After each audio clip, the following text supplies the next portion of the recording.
وذكر فإن الذكرى تنفع المؤمنين.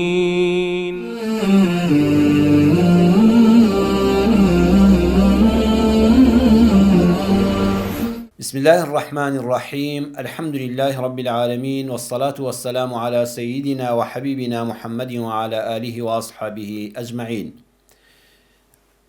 ژیانی هاوسەری چەندە شیرینە و خۆشە، بەڵام ئەم ژیانە جوانە وەکو ئاسمانی گەش، جاروبار، هەور و هەڵا، خۆڵبارین، تەم و غوبار، هەوری سپی، هەندێ جاریش دەگاتە بارینی تاوە تەرزا و هەورە بروسکەی سامناک و ئاگراوی.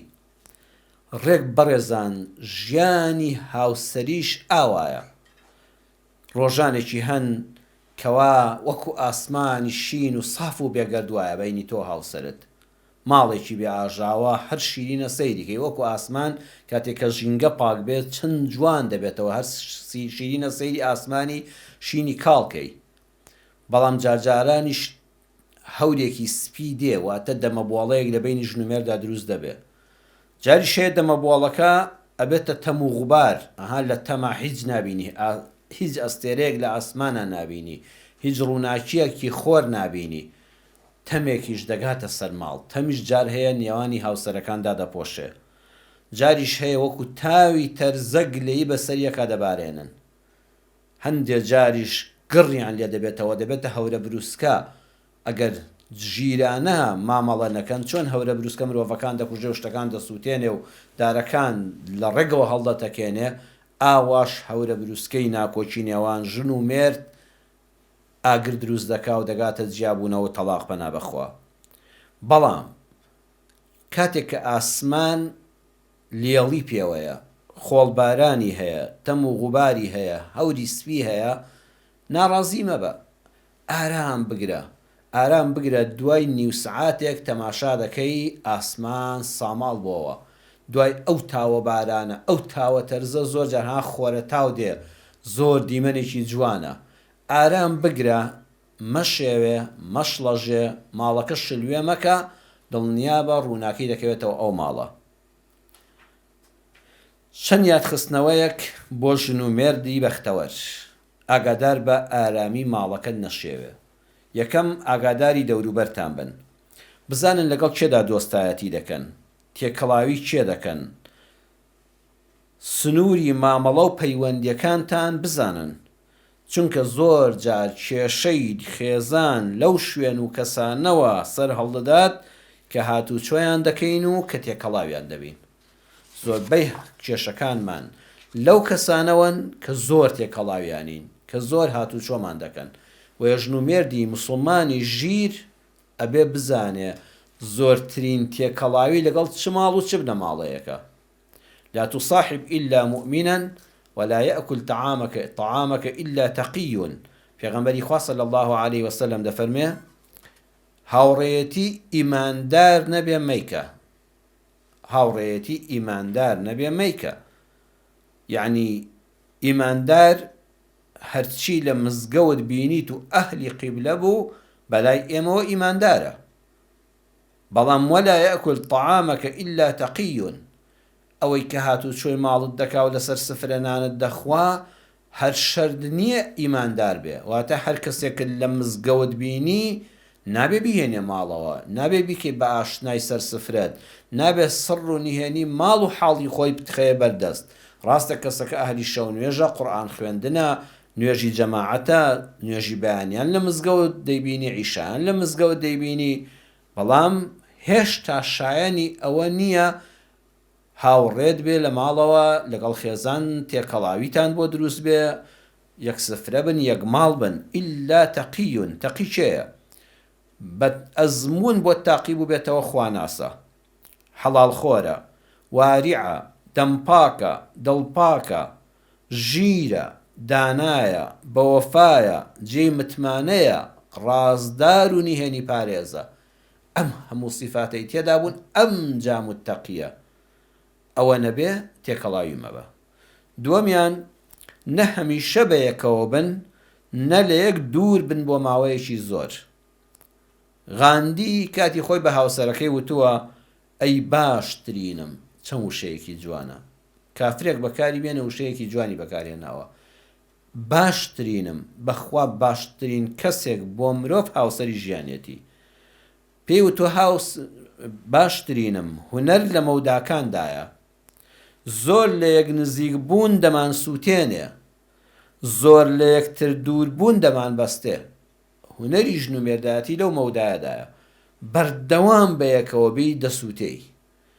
لێک دوور کەوتیەوە بۆ ماوەیەکی زۆر دەدبەستێ لە سەرماندا. ژیر ئەوەیە مەوداکەی خۆی دەزانێ. یەکێ لە حکمەتی ئەوەی کە ئافرەتان دەکەونە سووڕی مانگانەوە حەیزی ژنان دەبینن، نوێبوونەوەی خۆشەویستی نێوان ژن و مێردە. کەواتە چوونە دەرەوە و سەردان و سیلەی ڕەحم مایەی نوێبوونەوەیە. قەیچەکە بە ئافرەتەکە جاری وایە شەوێک دوو شەو لە ماڵی باوکی بێ، ڕێگە بدرێ پیاوەکە بۆ خۆی شەوێک دوو شەو لە ماڵی براکەی بێ، سەردانی خوشکەکەی لە شارێکی تر بکە، کە دێتەوە ئەو تۆزە لێک دووربوونە کە ماوەکەی زۆر نییە مای نوێبوونەوە خۆشەویستیە. سێەم کوف عنی اللەومی، زۆر خۆ پارێزن لە سەرزەنشکردنی یەکتر، هەم ژن بۆ پیاوەکەی هەم پیاو بۆ ژنەکەی. لا تلم زوجتك إن هي قصرت يوما في حق من حقوقك. برای شیرینی مسلمانم یادت دەخەمەوە ئەوەندە سەرکۆنە و لۆمە و سەرزەنشتی هاوسەری ژیانت مەکە، ئەوەندە بۆڵە بۆڵ بەسەر ژنەکەتا مەکە. ئەگەر لە جارێک لە جاران ڕۆژێک لە ڕۆژان کەم تەرخەمی کرد لە یەکێک لە مافەکانی تۆدا. تەئەنە وەلا تەعجەل، پەلەمەکە دان بەخۆتا بگرە. تأن ولا تعجل بلومك صاحبا لعل له عذرا وأنت تلوم. دان بخوتا بقرب پەلەمەکە یەکسە دەزمەکە بەدەمە بۆڵە و باهات و هاوار و ناڕەزای دەربڕین بەسەر هاوڕێکەتا، چونکە لەوە دەچێ ئەو عزرێکی هەبێ، لەوە ئەچێ ئەو بۆچوونێکی هەبێ، عزرێکی تایبەتی خۆی هەبێ. وأنت تلوم، بەڵام تۆ بێ ئاگای، تۆ یەکسەر دەست دەکەی بە بۆڵە بۆڵ و بە گلەی و گازندە و ناڕەحەتی دەربڕین. سەبر بگرە هەتا بابەتەکان ڕوون دەبنەوە. سیفەت و ڕەوشتە جوانەکانی هاوسەرت پێنە بەر چاوی خۆت. کاتێک کە لە بابەتێکە مافت جێبەجێ ناکە، هەموو جەستەی ڕەفز مەکە، هەموو لاشەی ڕەفز مەکە. سیفەتە چاکەکانی بێنەوە بەر چاوی خۆت، هەڵەکانی بەدڵسۆزی و لێزانانە چارەسەر بکە. بەڕوون و ڕاشکاوی پێی بڵێ لە چ شتێکی زیزی و ناڕازی تا خۆی بگۆڕێ، بڵێ من لە ئەم سیفەتە ناڕازیم. ئێستا زۆر ژن هەبووە کە ژیانی لێ تێکچۆهی ئەوەیە بەردەوام لەگەڵ مێردەکەیدا، یعنی دەمی ناشکری و ناڕەزایی هەیە بەرامبەری، هەستی پێزانینی نییە بەرامبەری. ئەم پیاوە سەری سوڵماوە، هەرچەند بیر لە خۆی دەکاتەوە شتێک لە خۆیان نابینێ کە مای باشی بێ، بۆیە بەخۆی دەڵێ باشە من چیم کردووە لەگەڵ ئەم ژنەدا ئاوایە بەرامبەرم. نەخێر پێی بڵێ ڕوون و ڕاشکاو بڵێ من لە فڵان ڕەوشتەی تۆ ئەی پیاوەکە ناڕازیم. پیاویش بە ژنەکەی بڵێ ئافرەت من لە هەموو شتێکت ڕازیم، بەڵام وەڵڵاهی لە فڵان ڕەوشتەت ناڕازیم. پێی بڵێ لە فڵان ڕەفتارت نیگەرانم، نەوەک لە خودی خۆت، خۆشەویستی وەکو خۆیەتی. بە ژنەکەت بڵێ، ژنێک بە پیاوەکەی بڵێ وەڵڵاهی کاتی هاوسەگیری یەکەم جارمان چەنم خۆش دەویستی ئێستاش وایە، بەڵام وەڵڵاهی لە فڵان ڕەفتارت نیگەرانم، حەزم لە فڵان ئەخلاقەت نییە. ئیتر ئەو کەسە دڵنیا دەبێ بەخوا دەچێتەوە. بشزانە نە هیچ مرۆڤێ فریشتەیە و نە دنیاش بە هەشتا هەمومان هەڵە دەکەین. لە دوو شت خۆتان پارێزن کە بەختەوەری خێزان تێک دەدات. یەکەم دڵپیسی، غیرە جوانە، نیشانەی ئەو پەڕی خۆشەویستیە. هەر ژنە غیرە لە پیاوەکەی دەکا نیشانەی ئەوەیە زۆری خۆش دەوێ.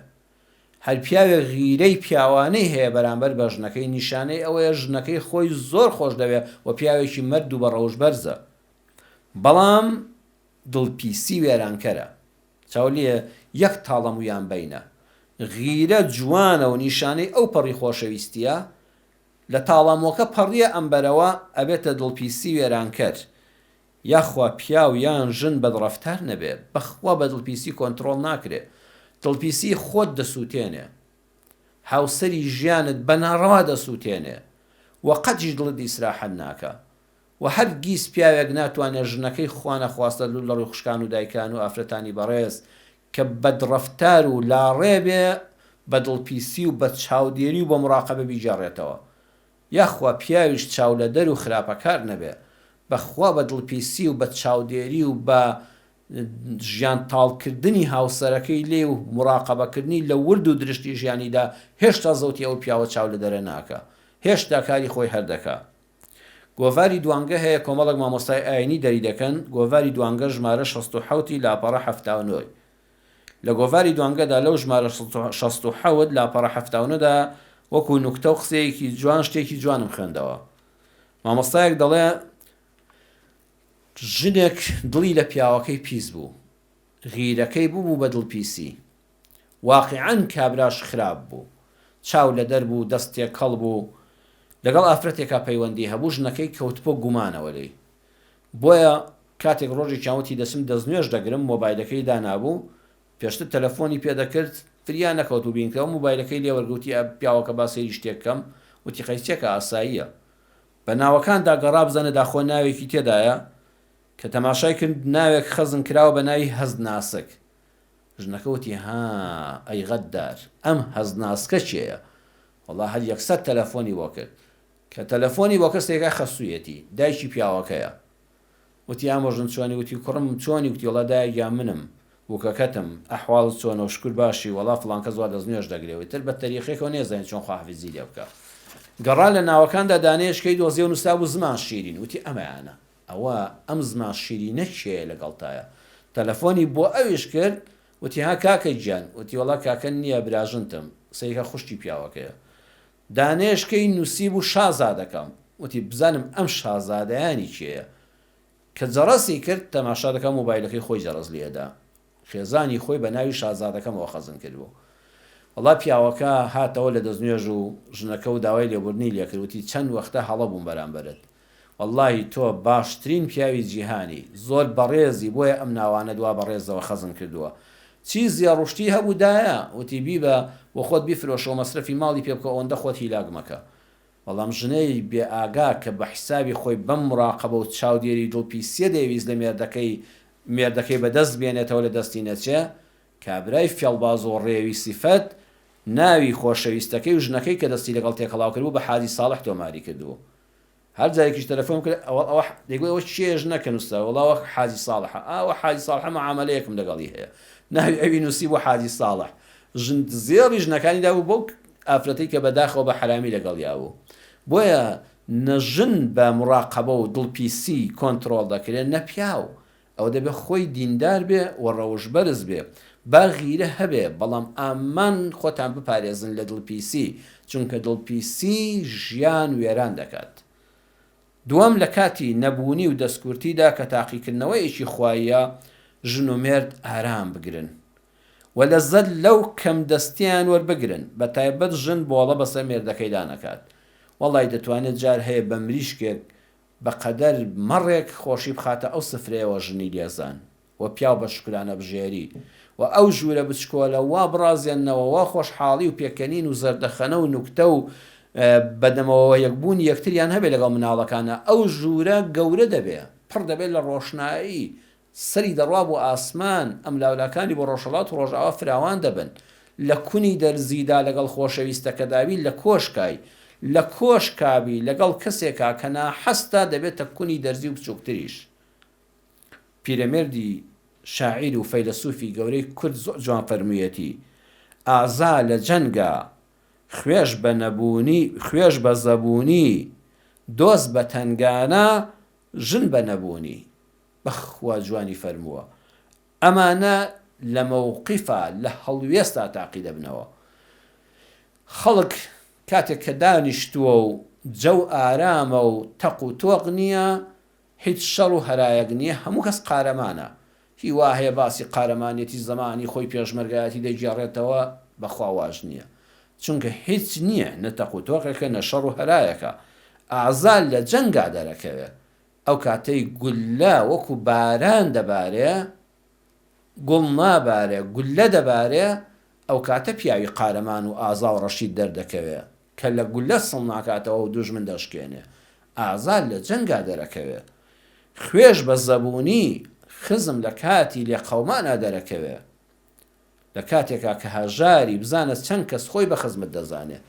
بڕواتان هەبێت سەرمایەدارێکی گەورە بە ئەوەی بە خوێی چێش پێت بگا دەڵێ ئامۆزاگیان، خاڵۆزاگیان، پورزاگیان، چونکە هەبتە ژیرفانت گەرمە، دەستت پڕە، متبەخت بۆنی چێشتی گەرمی لێ دێ، دیوەخانە داوەدانە، بەڵام خزمی ڕاستەقینە لەو کاتەیە خزمی ڕاستەقینەیە کە هیچت نییە، کە قەرزاری تەنگی پێ هەڵچنیوی، کە نەبوونەدار و دەست تەنگ و دەست خاڵی ئەو کەسەی لەو کاتەدا تۆی بە خزم زانی و سەردانی کردی و سی لە ڕەحمی نەپچڕاند، ئەوانە بە خزمی ڕاستەقینە بزانە.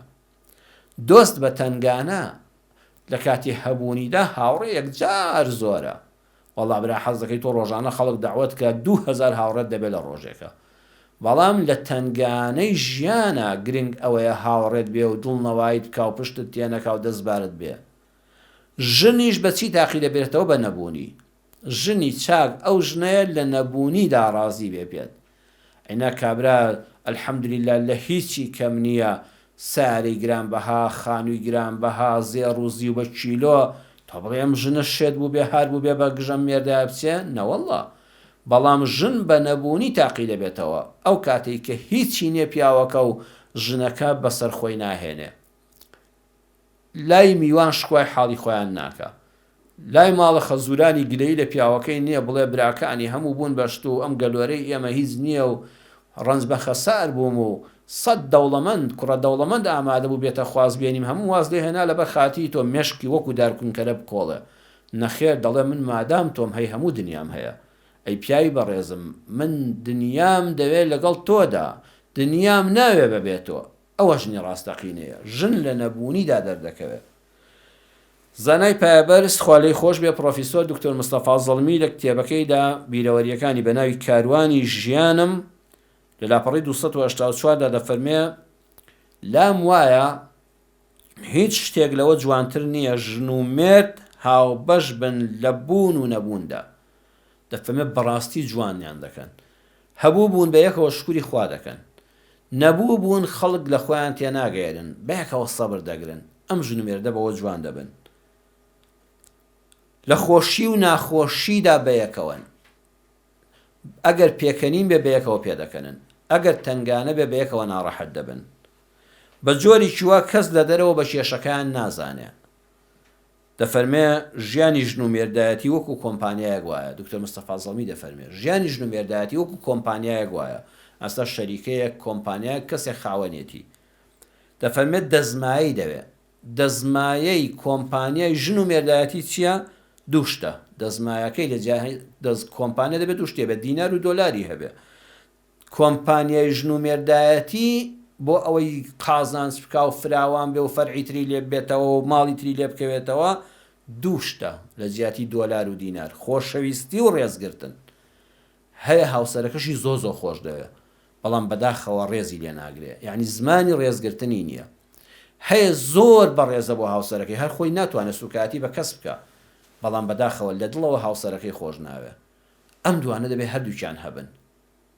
دۆلار و دیناری کۆمپانیای ژیانی هاوسەری کە دانەخرێ و قازانج بکە و ماڵی و تر و فەرعی تری لێ بکەوێتەوە، ئەبێ ژن و مێرد هەم لە دڵەوە یەکتریان خۆش بوێ، هەم ئەو پەڕی خۆشەویستی و ڕێزیش لە نێوانیاندا بێ. خۆشەویستی لەگەڵ ڕێزدا. ژنی وا هەیە پیاوەکەی بەخوا زۆر خۆش دەوێ، یعنی لە نەخۆشیەکە بۆ دەرەکەوێت چی بۆ دەکات، چەند ناڕەحەتە، بەڵام بەداخەوە لەگەڵ یا زمانی ڕێز و حرمەتی نییە.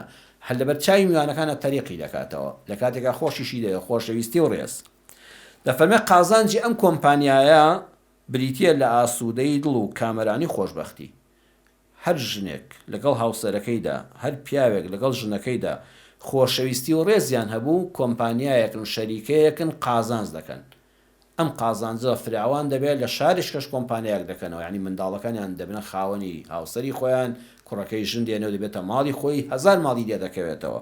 قازانجەکەی ئاسوودەی دڵە. ئاسوودەی دڵیش لە هەموو سەروەتی سامانی دنیا گەورەترە، با تۆ هەموو دنیا لەبەردەم تابێ، ئەتوانی خۆشخۆر بی بەڵام قەت ناتوانی دڵخۆش بی. دڵخۆشی بە خۆشەویستی و ڕێزی نێوان هاوسەرانە. خی گەورە هەموو ماڵەکان پڕکات لە خێر و بەرەکەت. والسلام عليكم ورحمة الله وبركاته. وذكر فإن الذكرى تنفع المؤمنين